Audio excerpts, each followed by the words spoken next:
श्री स्वामी समर्थ. स्वागत आहे तुमचे आपल्या स्वामी शक्ती या चॅनलवरती. बघा, उद्या 11 जून 2026 वार गुरुवार. उद्या आलेली आहे अधिक मासातील अत्यंत महत्त्वाची कमला एकादशी.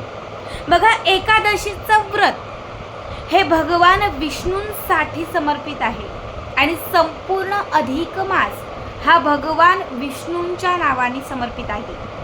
खरं तर अधिक मास हा तब्बल 3 वर्षांनी येतो. 3 वर्षांनी येणाऱ्या या अधिक मासात भगवान विष्णूंच्या सेवांना विशेष महत्त्व दिले जाते. बघा, उद्या भगवान विष्णूंची सेवा करण्यासाठी, त्यांची अखंड कृपा आपल्यावरती प्राप्त करून घेण्यासाठी, मनात असणारी कितीही कठीण इच्छा असेल ती पूर्ण करण्यासाठी, आपल्याला जे काही हवं आहे ते प्राप्त करण्यासाठी आज या व्हिडिओमध्ये मी तुम्हाला अत्यंत महत्त्वपूर्ण असे काही उपाय सांगणार आहे. खरं तर एकादशीचं व्रत हे अत्यंत पवित्र मानलं जातं. बरीच लोक हे व्रत धरतात. या दिवशी बघा, उपवास करतात, वेगवेगळ्या सेवा करतात.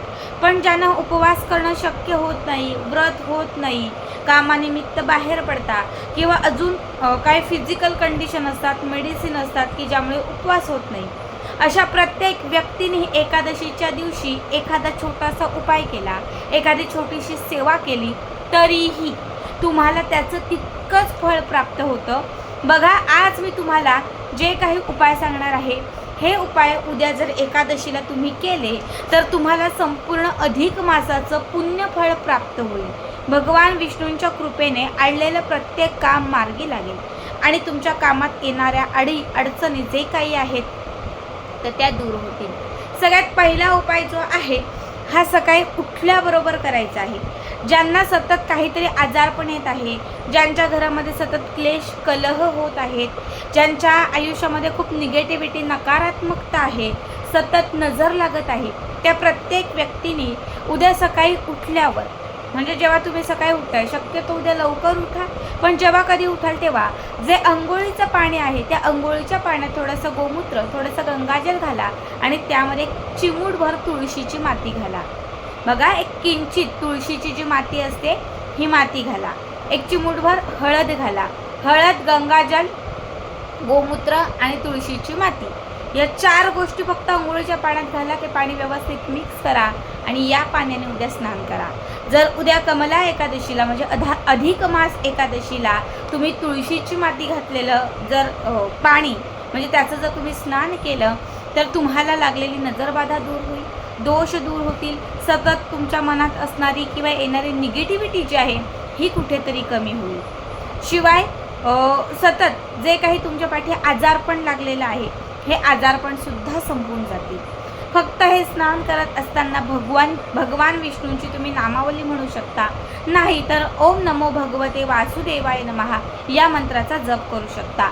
बघा, उद्या एकादशीच्या दिवशी पिवळ्या रंगाची फुलं, पिवळ्या रंगाचे वस्त्र, पिवळ्या रंगाचे खायचे कुठलेही पदार्थ, पिवळी केळी असतील किंवा मग पिवळी कुठलीही गोष्ट जर तुम्ही गोरगरीब व्यक्तींना दान केली, पिवळी मोहरी असेल, गोरगरीब व्यक्तींना जर तुम्ही दान केली तर तुमचं दारिद्र्य कमी होतं.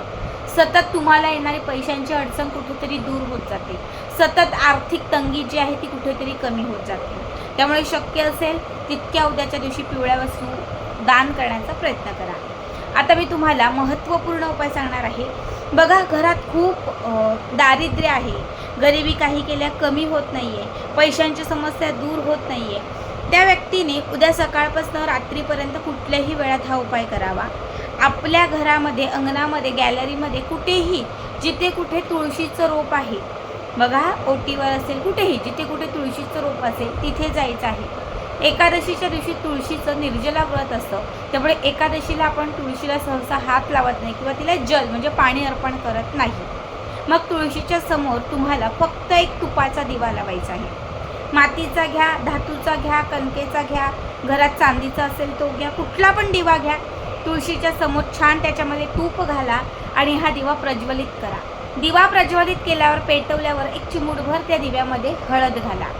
ठीक आहे. आता तुम्हाला एक हळकुंड घ्यायचा आहे. आपल्या प्रत्येकाच्या घरात हळदीचं कुडं असतं किंवा बाजारातून एक विकत हळकुंड घ्या. एक विड्याचं म्हणजे खाऊचं, ज्याला नागवेलीचं पान आपण म्हणतो, हे नागवेलीचं पान घ्या. शिवाय एक त्याच्यासोबत सिक्का आणि एक सुपारी घ्या. सगळ्यात पहिले काय करायचं, तुळशीच्या समोर दिवा प्रज्वलित करून झाल्यानंतर तुळशीच्या मातीमध्ये एक खड्डा करायचा. तुळशीच्या बाजूलाच थोडीशी माती बाजूला करा आणि एक खड्डा करा.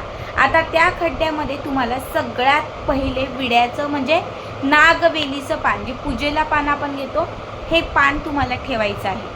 ठीक आहे. एक विड्याचं पान तुम्हाला तुळशीच्या मातीच्या खड्ड्यामध्ये दाबायचं आहे आणि त्या पानावरती एक सुपारी ठेवायची आहे. सुपारीच्या वरती एक हळकुंड ठेवायचं आहे. त्याच्यावरती एक किंचित तुम्हाला हळद आणि कुंकू अर्पण करायचं आहे. थोडे त्याच्यावरती तांदूळ घालायचे आहे. एक फूल तुम्हाला त्याच्यावरती घालायचं आहे. एवढं करून झाल्यानंतर तुम्हाला एका वाटीमध्ये एक छोटी वाटी घ्या आणि त्या छोट्या वाटीमध्ये तुम्हाला थोडंसं कच्चं दूध हळद घालून घ्यायचं आहे. थोडंसं कच्चं दूध हळद घालून घ्यायचं आहे आणि पळीने जे साहित्य तुम्ही त्या तुळशीच्या मातीत दाबलेलं आहे त्याच्यावरती पळीने तुम्हाला 7 पळ्या, बघा कच्चं दूध हळदी सगट कच्चं दूध तुम्हाला 7 पळ्या त्याच्यामध्ये घालायचं आहे आणि 7ही पळ्या तुम्हाला त्याच्यामध्ये ते घालत असताना तुम्हाला विष्णू सहस्त्रनाम किंवा व्यंकटेश स्तोत्र म्हणायचं आहे. आता विष्णू सहस्त्रनाम खूप मोठं आहे, त्यामुळे ते तुम्हाला म्हणजे म्हणायला थोडासा उशीर लागू शकतो. मग तुम्ही व्यंकटेश स्तोत्र म्हटलात तरीही चालेल. व्यंकटेश स्तोत्र 21 ओव्यांचं जे आहे तेच म्हणा. एक 5 मिनिटामध्ये किंवा एक 4 मिनिटामध्ये तुमचं म्हणून होईल, पण 7 वेळा म्हणायचं आहे. एकदा म्हणून झालं, एक पळी तुम्हाला ते दूध जे आहे ते त्यामध्ये अर्पण करायचं आहे. पुन्हा दुसरी पळी दूध घ्यायचं आहे, पुन्हा तुम्हाला त्याच्यात अर्पण करायचं आहे. असं 7 पळ्या दूध तुम्हाला एक एक प्रत्येक वेळी व्यंकटेश स्तोत्र किंवा विष्णू सहस्त्रनाम म्हणून तुम्हाला त्यामध्ये अर्पण करायचं आहे. आणि त्याच्यानंतर तुम्हाला ती जी माती बाजूला काढली होती ती माती त्याच्यावरती घालायची आहे आणि त्याचे एक लेवल करून घ्यायचे आहे. ठीक आहे. आता जिथे तुम्ही ते सगळं दाबलेलं आहे, जिथे विड्याचं पान, सुपारी किंवा हळदीचं कुडं जे आपण सगळं दाबलेलं आहे, आता त्याच्यावरती तुम्हाला दिवा लावायचा आहे. जो दिवा तुम्ही तुळशीच्या समोर लावलेला आहे तोच दिवा तुम्हाला उचलायचा आहे आणि तोच दिवा उचलून जे साहित्य तिथे ठेवलेलं आहे त्याच्यावरती तुम्हाला लावायचं आहे. उद्याच्या एकादशीपासून तुम्हाला कमीत कमी 15 दिवस म्हणजे पुढची एकादशी येईपर्यंत रोज नित्यनियमाने तिथे दिवा लावायचा आहे. सकाळ, दुपार, संध्याकाळ कुठल्याही वेळात लावा. तुम्ही कंटिन्यू 24 तास दिवा पेटता ठेवा, ते तुमच्यावर आहे.